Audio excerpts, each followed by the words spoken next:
India ഉൾപ്പെടെയുള്ള രാജ്യങ്ങൾക്ക് മേൽ അധിക നികുതി ചുമത്തിയ US പ്രസിഡന്റ് ഡൊണാൾഡ് ട്രംപിന്റെ നടപടിയെ ചോദ്യം ചെയ്ത് US ഫെഡറൽ കോടതി. താരിഫ് നയങ്ങൾ ഭരണഘടനാ വിരുദ്ധമെന്നും താരിഫ് നയങ്ങൾ സ്വന്തമായി മാറ്റാൻ ട്രംപിന് നിയമപരമായ അവകാശമില്ലെന്നും കോടതി പറഞ്ഞു. US കോർട്ട് ഓഫ് ഇന്റർനാഷണൽ ട്രേഡിലെ 3-അംഗ ബെഞ്ചാണ് വിധി പുറപ്പെടുവിച്ചത്.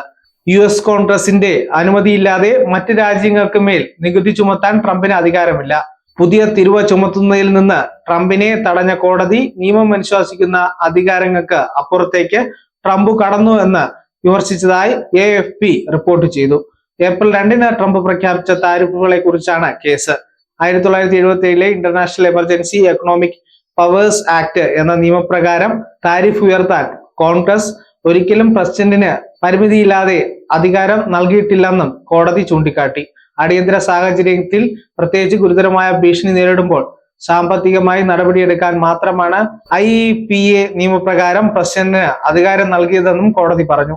താൻ ആഗ്രഹിക്കുന്ന ഏതെങ്കിലും താരിഫ് നിശ്ചയിക്കാൻ ഈ നിയമം ഉപയോഗിക്കുന്നത് ഭരണഘടനാ വിരുദ്ധമെന്നും കോടതി നിരീക്ഷിച്ചു. ട്രംപിന്റെ വ്യാപാര നയത്തിന് കനത്ത തിരിച്ചടിയാണ് കോടതി വിധി. അതേസമയം വിധിക്കെതിരെ ട്രംപ് സുപ്രീം കോടതിയിൽ അപ്പീൽ പോകുമെന്നാണ് നിയമവിദഗ്ധർ പ്രതീക്ഷിക്കുന്നത്.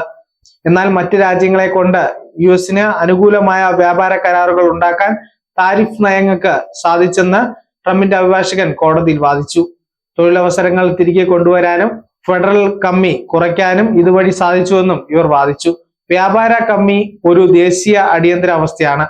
അത് US-നെ ഇല്ലാതെയാക്കി, നമ്മുടെ തൊഴിലാളികളെ പിന്നിലാക്കി, നമ്മുടെ പ്രതിരോധ വ്യാവസായിക അടിത്തറ ദുർബലപ്പെടുത്തിയെന്നും കോടതി വിധിക്ക് പിന്നാലെ വൈറ്റ് ഹൗസ് വക്താവ് പറഞ്ഞു. News desk zag news. നേരിന്റെ വാർത്തകൾ നിങ്ങളുടെ വിരൽത്തുമ്പിൽ എത്താനായി സാഗ് ന്യൂസ് ചാനൽ സബ്സ്ക്രൈബ് ചെയ്തും ഷെയർ ചെയ്തും ഒരു ശരിയായ മാധ്യമ നിലപാടിന് നിൽക്കാൻ ഞങ്ങൾ നിങ്ങളെ ക്ഷണിക്കുന്നു.